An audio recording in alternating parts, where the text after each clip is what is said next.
ERCP को लेकर उठी विशेष सत्र बुलाने की मांग। कांग्रेस विधायक इंद्राज गुर्जर ने उठाए सवाल। और मैं तो मांग करना चाहूंगा आपके माध्यम से कि एक दिन का सत्र ईआरसीपी पे बहस के लिए बुलाया जाए, इस पे बहस की जाए, पक्ष और विपक्ष के लोग इस पर अपनी बात रखें, किसकी कमी है। इंद्राज गुर्जर ने कहा, पानी नहीं मिला तो हमारे कामों पर पानी फिर जाएगा। हर व्यक्ति पानी की बात करता है। हमने सड़कें अच्छे बनाई, हमने हॉस्पिटल अच्छे बनाए, हमने इंग्लिश मीडियम स्कूल बनाए, हम सब काम बेहतर करना चाहते हैं। हमने कॉलेज खोले, हमने नगर पालिका बनाई, हमने सब डिवीजन बनाए, लेकिन जब पानी नहीं मिलता है तो वो सब पे पानी फिर जाता है। ईआरसीपी पर विशेष सत्र बुलाने के सुझाव का राजेंद्र राठौड़ ने किया समर्थन। उत्तम सुझाव दिया है, इनका सुझाव स्वीकार है, प्रतिपक्ष तैयार है, बहस कराओ ईआरसीपी पर आप। ईआरसीपी को राष्ट्रीय परियोजना में उठाने की कांग्रेस की है मांग। सीएम ने पीएम के दौरे में उठाई थी मांग। ईआरसीपी का मामला जो है, मैं उम्मीद करता हूँ आज आप बुला रहे हैं तो अवश्य आप उस पर कुछ अपनी बात कहेंगे। ये हमारे इश्यू बना हुआ है, क्योंकि आपने पिछले चुनाव के वक्त में जयपुर में, अजमेर में जिक्र किया था कि पॉजिटिव रूप में आप इसको राष्ट्रीय परियोजना घोषित करने का प्रयास करेंगे। मेरा इतना रिक्वेस्ट है कि 16 परियोजना चल रही देश के अंदर, एक परियोजना अगर आप करते हैं तो आपके बड़ा आभारी रहेंगे राजस्थानवासी। अब सदन में ईआरसीपी के मुद्दे पर दिखा संग्राम। ईआरसीपी का नाम, सत्ता का संग्राम।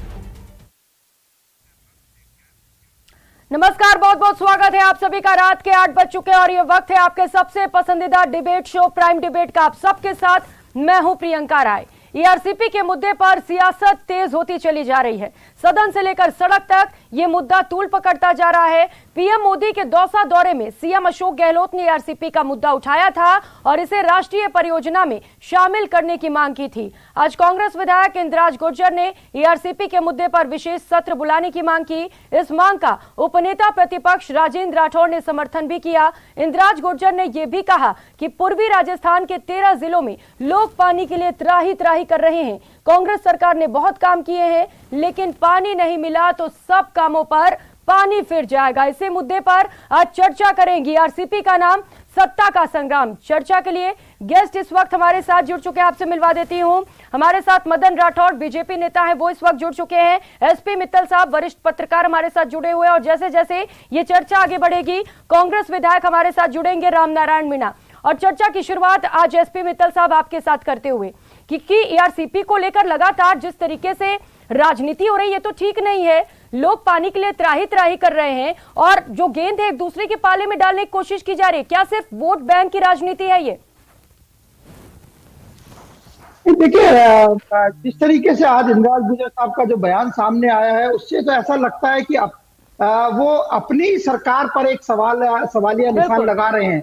अब तक जो था वो मुख्यमंत्री अशोक गहलोत साहब बार बार इस बात को कह रहे थे कि ये केंद्र सरकार की जिम्मेदारी है, केंद्र सरकार को इसको राष्ट्रीय परियोजना घोषित करना चाहिए। लेकिन आज जो क्या नाम से कांग्रेस के जो विधायक हैं, उन्होंने ये कहा कि यदि राजस्थान सरकार ने इसमें कोई कार्रवाई नहीं की, यदि विधानसभा का विशेष सत्र नहीं बुलाया गया, तो जो हमने जो मेहनत की है उस पर पानी फिर जाएगा। मतलब आगामी जो 9 महीने बाद, 8 महीने बाद जो विधानसभा के चुनाव होने हैं, उस पर कांग्रेस को नुकसान होगा। तो ये पहला मौका आया जब कांग्रेस के किसी विधायक ने अपनी सरकार को लेकर क्या नाम से घेरने की कोशिश की है।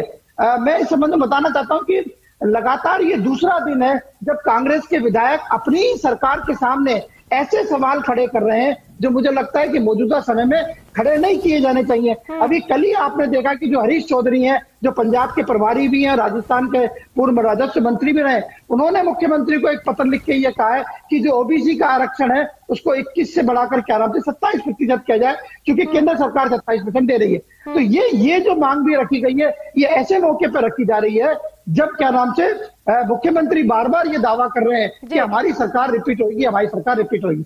अब मैं आपको इस संबंध में बताना चाहता हूँ, जो ईआरसीपी वाला जो मुद्दा है, मुख्यमंत्री जी ने बार बार ये कहा कि 5 साल पहले जो प्रधानमंत्री ने जो वादा किया था कि ईआरसीपी का प्रोजेक्ट राजस्थान में लागू किया जाएगा, तो जो अभी जब क्या नाम से दौसा में प्रधानमंत्री जी आए तो उन्होंने वो 5 साल वाली बात वापस रिपीट की और उन्होंने कहा कि केंद्र सरकार चाहती है कि क्या नाम से इसको नेशनल प्रोजेक्ट घोषित किया जाए, लेकिन इसमें सबसे बड़ी जो अड़चन है वो 2 राज्यों की सहमति क्या है।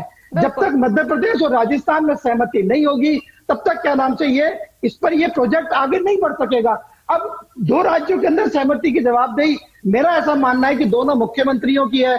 यदि क्या नाम से राजस्थान के मुख्यमंत्री अशोक गहलोत साहब इस मुद्दे पर यदि क्या नाम से मध्य प्रदेश के मुख्यमंत्री से बात करते हैं तो मुझे ज्यादा अच्छा होता है। बिल्कुल। और सवाल तो ये है कि राजनीति लगातार कर रहे हैं, 13 जिलों के लोग इससे जुड़े हुए हैं, उन्हें परेशानियां हो रही हैं और ईआरसीपी को लेकर एक बड़ी उम्मीद है लोगों को, और विशेष सत्र बुलाने में क्या दिक्कत है, ये भी तो बड़ा सवाल है ना, क्योंकि खुद उनके विधायक ये मुद्दा उठा रहे हैं, वो कह रहे हैं विशेष सत्र बुलाइए। नहीं, देखिए, विशेष सत्र बुलाने का अधिकार है, मुख्यमंत्री जी चाहें तो इस मुद्दे पर विशेष सत्र बुलाया जा सकता है। मैं आपको याद दिलाना चाहता हूं कि जब 3 किसानों के 3 कानून का मुद्दा आया था तब भी मुख्यमंत्री जी के पहल पर राजस्थान विधानसभा का विशेष सत्र बुलाया गया था और इन तीनों क्या नाम से किसान जो बिल थे उनको निरस्त किया गया, उनमें संशोधन किया गया। तो अब ये ईआरपीसी का मुद्दा जितना मुख्यमंत्री जी बहुत गंभीरता से इसको उठा रहे हैं, राष्ट्रीय स्तर पर भी उसको उठा रहे हैं, हर बार जब उनकी प्रधानमंत्री जी से बात होती है तो इस मुद्दे को रखते हैं। अभी जब दौसा में आए थे तब भी क्या नाम से मुख्यमंत्री जी ने प्रधानमंत्री जी के समक्ष इस मुद्दे को रखा था। तो जब मुख्यमंत्री जी इतनी गंभीरता से ले रहे हैं तो मैं इंदिराज गुर्जर साहब ने जो बात की है कि विधानसभा का विशेष सत्र बुलाया जाए, तो मैं भी इस बात से सहमत हूं कि ये विशेष सत्र बुलाया जाना चाहिए और विधानसभा में इस पर कोई कार्रवाई होनी चाहिए। बिल्कुल। उपनेता प्रतिपक्ष राजेंद्र राठौड़ ने इसे अपना समर्थन भी दिया है। लेकिन मदन राठौड़ साहब, क्योंकि प्रधानमंत्री नरेंद्र मोदी ने तो कहा था ना कि ईआरसीपी को राष्ट्रीय परियोजना घोषित करेंगे, लेकिन कई बार वो राजस्थान का दौरा कर चुके हैं, लोगों को एक उम्मीद बढ़ती थी कि इस बार कहीं ना कहीं ये घोषणाएं होंगी, ऐसा हो नहीं रहा है, दिक्कतें तो हो रही है ना उन्हें। देखिए, एक बात तो समझना पड़ेगा कि प्रधानमंत्री नरेंद्र भाई मोदी जी जब जयपुर में आए थे 7 जुलाई 2018 को जी, तब उन्होंने कहा था कि ये डीपीआर ईआरसीपी के संबंध में जमा हो गई है और संबंधित केंद्रीय जमा एजेंसियां जो है वो इसके बारे में विचार करेगी और सकारात्मक सोच के साथ में हम विचार करेंगे। दूसरी बार वो 6 अक्टूबर 2018 को अजमेर में आए थे, तब भी यही कहा था कि हम सकारात्मक सोच के साथ में इसके बारे में विचार करेंगे। इसके बाद में जब केंद्रीय जल शक्ति मंत्री गजेंद्र सिंह जी जब मंत्री बने तो सबसे पहले उन्होंने मीटिंग करी थी 2019 के अंदर जून में, तब उन्होंने ये मीटिंग करी थी नवंबर में, तब कमलनाथ ने मना कर दिया था मध्य प्रदेश के। उसके बाद में शेखावत जी ने 2-3 बार प्रयास किए, 8 अप्रैल 22 को भी और 14/4/22 को भी, तो गहलोत साहब उस मीटिंग में नहीं गए थे। मध्य प्रदेश के सचिव उसमें आए थे, राजस्थान से कोई सचिव भी नहीं गया था, महेंद्रजीत सिंह मालवीय भी, जबकि जयपुर में थे, मुख्यमंत्री गहलोत भी जयपुर में थे, फिर भी उस मीटिंग में वो गए नहीं। यदि वो जाते तो समाधान निकल सकता था। जब मध्य प्रदेश को राजी करने का प्रयास कर रहे हैं, आपको मैं एक बात बताना चाहूंगा कि ये ईआरसीपी का मामला जो है, ये ऐसी कोई भी परियोजनाएं होती है। ये आप बड़ा आरोप लगा रहे हैं मुख्यमंत्री पर कि वो मीटिंग में नहीं गए, अगर वो वहां पर पहुंचते तो शायद इस समस्या का समाधान निकल जाता। रामनारायण मीणा कांग्रेस विधायक हमारे साथ जुड़ चुके हैं। रामनारायण मीणा जी, कहा जा रहा है कि मुख्यमंत्री मीटिंग में पहुंचे ही नहीं, तो क्या मुख्यमंत्री इस मुद्दे को लेकर गंभीर नहीं है? देखिए, मेरा जहां तक ख्याल है, माननीय मदन जी राठौड़ तो अधूरी इंफॉर्मेशन है, उनको बुलाया नहीं गया। नंबर 1। नंबर 2, कोई भी अधिकारी जाए, ये किस किताब में लिखा है कि स्टेट का रिप्रेजेंटेटिव केवल मुख्यमंत्री करेगा, ऐसा कहीं नहीं। लेकिन अभी 2 दिन पहले माननीय नरेंद्र भाई मोदी हमारे प्रधानमंत्री हैं, आदरणीय प्रधानमंत्री, वो दौसा है, उन्होंने फिर इस बात को रिपीट किया, हम 13 जिलों को पानी देने जा रहे हैं। और पानी देने जा रहे हैं, वो चाहते हैं कि during the mid of poll election campaign वो इसकी घोषणा करें। ये राजनीति केंद्र सरकार में संघीय ढांचे में जिससे स्टेट को नीचा दिखाने के लिए की जा रही है, ये बहुत दुर्भाग्यपूर्ण है। दूसरी तरफ आप देखिए, स्टेट गवर्नमेंट ने 10,000 करोड़ पिछले बजट में रखा है, फिर दोबारा से उससे ज्यादा राशि रखी है। स्टेट गवर्नमेंट कीन है, इंटरेस्टेड है कि भूखे मतलब प्यासे को पानी दिया जाए, सूखी खेती को फसल के लिए पानी दिया जाए। राज्य सरकार के पास सीमित संसाधन होते हुए भी, और हम तो कहते हैं कि ड्रिंकिंग वाटर में 10% स्टेट गवर्नमेंट देती थी, आप पुराना रिकॉर्ड उठा के देंगे भाई मदन जी, और 90% केंद्र सरकार देती थी। आज तो आप जो भी देना चाहो दीजिए। आपने स्टेट्स को इतना कंगाल कर दिया है, आप पता नहीं कहाँ जा रहा है पैसा, किस पूंजीपति के पास जा रहा है, कहाँ जा रहा है, आपके एक मित्र ने अभी दिवालिया की स्थिति में आता जा रहा है, उसके बाद स्टेट बैंक ऑफ इंडिया के 40,000 करोड़ का घाटा लगा है, LIC का लगा है। इसलिए मेरा तो अर्ज करना है कि आप देश को बचाइए राजस्थान के विभूति के लिए। और राजस्थान अब तो आप ही के विधायक सवाल उठा रहे हैं। इंदिराज गुर्जर ने आज बोल दिया है कि सारा काम धरा का धरा रह जाएगा अगर लोगों को पानी नहीं मिला, सारे काम पर पानी फिर जाएगा। और ये तो बड़ा मुद्दा है ना राजस्थान के लिए, इस पर तो आपकी सरकार को सोचना ही पड़ेगा। बार बार राष्ट्रीय परियोजना घोषित करने की मांग को लेकर आप इस मुद्दे से छुटकारा तो नहीं पा सकते हैं मीणा जी। देखिए, स्टेट गवर्नमेंट बजट में बजट दे रही है, डैम का निर्माण करीब करीब पूरा होने को है, नौनेरा डैम, और ईमानदारी से काम कर रही है। तो केंद्र सरकार इस स्टेट गवर्नमेंट को, चूंकि कांग्रेस रूल्ड स्टेट है, इसको सौतेली निगाह से क्यों देख रही है? जबकि नरेंद्र भाई मोदी ये कहते हैं कि हम राजनीति नहीं करेंगे विकास में, 100% राजनीति की जा रही है। ये बहुत दुर्भाग्यपूर्ण है कि केंद्र सरकार स्टेट को नीचा दिखाने के लिए, अपनी राजनीति चमकाने के लिए जिस तरह का व्यवहार कर रही है, वो बहुत ही गलत है, असहनीय है। और माननीय मुख्यमंत्री जी एयरपोर्ट जाके मिले, उनको समझाया, यही तो बात समझाया उन्होंने। एयरपोर्ट किस लिए गए थे? वो तो रेस्पेक्ट देने और ये कहने गए थे तो विशेष सत्र बुलाया जाएगा क्या नहीं? मीणा जी, आप क्या बोल रहे हैं? कांग्रेस क्या चाहती है? विशेष सत्र बुलाया जाए, चर्चा हो, 13 जिले के लोग जुड़े हुए हैं इससे, कब उनकी समस्या खत्म होगी? हल तो निकालना पड़ेगा ना, मिलकर निकालना पड़ेगा सभी को। जब बजट में आ गया तो सत्र की क्या जरूरत है? मेरे को समझ में नहीं आया। ऐसा कुछ नहीं है, ये कोई मान लो जल्दबाजी में कोई बात कोई कहेगा। आप ही के विधायक तो बोल रहे हैं कि सत्र बुलाया जाए, इस पर चर्चा की जाए, क्योंकि कई सारी दिक्कतें हैं इसे लेकर। तो सत्र बुलाने में दिक्कत कहाँ आ रही है? इसे लेकर हमने सवाल भी पूछे थे और दर्शकों के जो जवाब आए हैं उसे भी आप सुन लीजिए, क्योंकि आप कह रहे हैं सत्र बुलाने की जरूरत नहीं है। जब सवाल पूछा गया IRCP पर विशेष सत्र बुलाया जाना चाहिए या नहीं, तो हाँ में 93% लोगों के जवाब आए हैं, जबकि ना में महज 7% लोगों ने जवाब दिया है। अब बोलिए। सत्र की जरूरत नहीं है, क्योंकि जब बजट में पैसा आ गया, दोनों बजट में पैसा है, तो सत्र की क्या जरूरत है? जब बजट में पैसा आ गया, स्टेट गवर्नमेंट अपने संसाधन से कर रही है, तो वो तो ये बात नहीं हुई थी। अम्बेडकर यूनिवर्सिटी का नाम रखिए, हम विधानसभा में प्रस्ताव पारित करेंगे। इसका मतलब थोड़ी का विधानसभा प्रस्ताव पारित करनी चाह रही है। हमारी मांग है, क्योंकि बीजेपी ऐसे नेताओं के खिलाफ पक्ष में उसका नाम रखना चाह रही है जिन्होंने कभी सत्ता कुछ किया ही नहीं। और भीमराव अम्बेडकर ने देश को जोड़ा है, एकजुट रखा है, जातवाद को कमजोर किया है और संविधान दिया है। ये तो हमारी मांग है। राठौड़ जी वो आरोप लगा रहे हैं कि बीजेपी इसे लेकर आरोप कर रही है, इसे लेकर राजनीति कर रही है। माफ कीजिएगा। देखिए, राजनीति हम नहीं कर रहे हैं, गहलोत साहब काम करना नहीं चाहते हैं, वो केवल और आरोप प्रत्यारोप लगा रहे हैं, वास्तव में गंभीर नहीं है। जब जयपुर में होते हुए महेंद्रजीत सिंह मालवीय बैठक में नहीं जाए, चलो मुख्यमंत्री मान लिया कि मुख्यमंत्री जी व्यस्त हैं, तो मालवीय जा सकते थे, सचिव जा सकते थे। जब समाधान का प्रयास किया, मध्य प्रदेश के सचिव को बुलाया, वहां पर बैठ कर और चर्चा करी, तो फिर क्यों नहीं इनको जाना चाहिए? समाधान निकालने के लिए तो साथ में बैठना जरूरी है। और कोई भी बुलाया नहीं गया उन्हें, वो तो कह रहे हैं आपके पास अधूरी इंफॉर्मेशन है, उन्हें तो किसी ने पूछा ही नहीं। आमंत्रित किया, मैं यही आपसे निवेदन कर रहा हूं कि आमंत्रित किया। अब मैं एक बात और बताना चाहूंगा रामनारायण जी मीणा साहब को कि देखिए, कोई भी केंद्रीय परियोजना होती है ना, तो 75% वहां प्रोबेबिलिटी पर होती है, लेकिन उस पर स्वीकृति होती है तब अपन 90% पैसा केंद्र सरकार देती है, 10% राज्य सरकार देती है। अब इसमें मतलब 4 वर्ष के अंदर लगातार 3 वर्ष तक यदि उपलब्ध है पानी, तब तो वो योजना बनती है।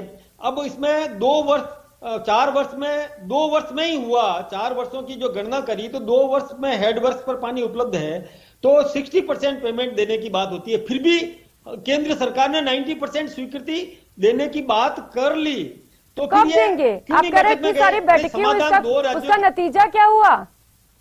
नतीजा राठौर जी, उसका नतीजा भी तो निकलना चाहिए ना। राजस्थान लोग तो इंतजार कर ही रहे हैं, उम्मीदें तो है उन्हें नरेंद्र मोदी से, लेकिन उम्मीदें पूरी कब होंगी? बड़ा सवाल तो ये है ना। नहीं जा रहा है, बैठ करके बातचीत करने को तैयार नहीं। 2 राज्यों का जब मामला होता है तो साथ में बैठ करके समाधान निकालना पड़ता है। जब उसमें वो जाए नहीं तो कैसे संभव है? मुझे आप बताइए, एक तरफा तो फैसला हो नहीं सकता। जब दूसरे बताइए मीणा जी, जवाब दीजिए इस पर। आप चर्चा करने को तैयार क्यों नहीं है आखिर?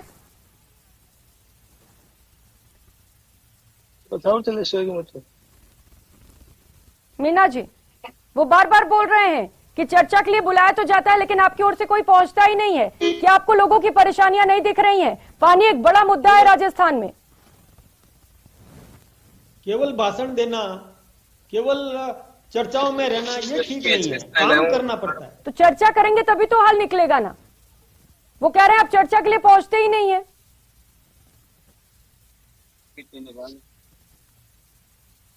लगातार प्रयास किया गया, बुलाया गया उनको। मैं तारीख बता रहा हूं, 8 अप्रैल 2022 को और 14/4/2022 को 2 बार बुलाया गया और दोनों बार मुख्यमंत्री और महेंद्रजीत सिंह मालवीय वहां जयपुर में होते हुए अपने सचिव को भी नहीं भेज पाए और खुद भी नहीं पहुंच पाए। ये क्या बात हुई? ये तो ठीक बात नहीं है ना। मैं तारीख सहित बता रहा हूं आपको कि शेखावत जी वहां मौजूद, गजेंद्र सिंह जी शेखावत वहां मौजूद, फिर क्यों नहीं गए? मध्य प्रदेश के अधिकारी आ गए और ये क्यों नहीं गए, क्यों नहीं भेजा? और आज ये कह रहे हैं कि दौसा में, कहां गए दौसा में? मुख्यमंत्री जी नहीं गए, केवल विदा करने के लिए और एयरपोर्ट पर चले गए। ये कोई बात हुई क्या? इसी प्रकार से देवनारायण का वहां हुआ था तो उसमें भी वो नहीं गए, वहां भी बात कर सकते थे।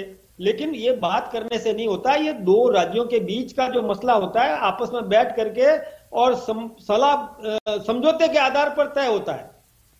बिल्कुल। और देखिए, इस पर चर्चा तो करनी पड़ेगी मीना जी। आप बार बार कह रहे हैं चर्चा करने से कुछ नहीं होगा, चर्चा करने से ही हल निकलेगा। और विशेष सत्र में आपको क्या दिक्कत है यही समझ में नहीं आ रहा है। आपके विधायक खुद ही बोल रहे हैं कि विशेष सत्र बुलाइए, चर्चा करिए, लेकिन चर्चा से भागते हुए नजर आ रहे हैं आप।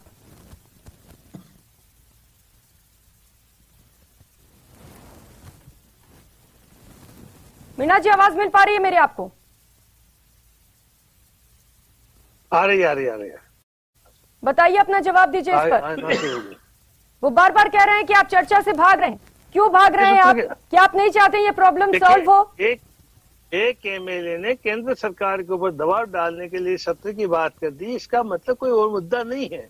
लेकिन आप ही के एमएलए है ना, वो बीजेपी पार्टी के तो नहीं है कि आप कह दीजिए बेवजह हमारे ऊपर आरोप लगा रहे हैं। आप ही के विधायक हैं और ये भी बोल रहे हैं कि अगर इस पर चर्चा नहीं की गई तो ये प्रॉब्लम सॉल्व होने वाला नहीं है। देने के लिए हमें विशेष, मैं रामनारायण जी से एक सवाल करना चाहता हूँ। रामनारायण जी से एक सवाल मुझे करना है। रामनारायण जी, बिल्कुल, जब 2 राज्यों का मामला है, विवाद का विषय है, तो साथ बैठ करके ही समाधान निकाला जा सकता है ना। ये आप मुझे बताइए, बिना आपस के सलाह के और कैसे केंद्र अकेला कर सकता है? एक तरफा फैसला होता है क्या?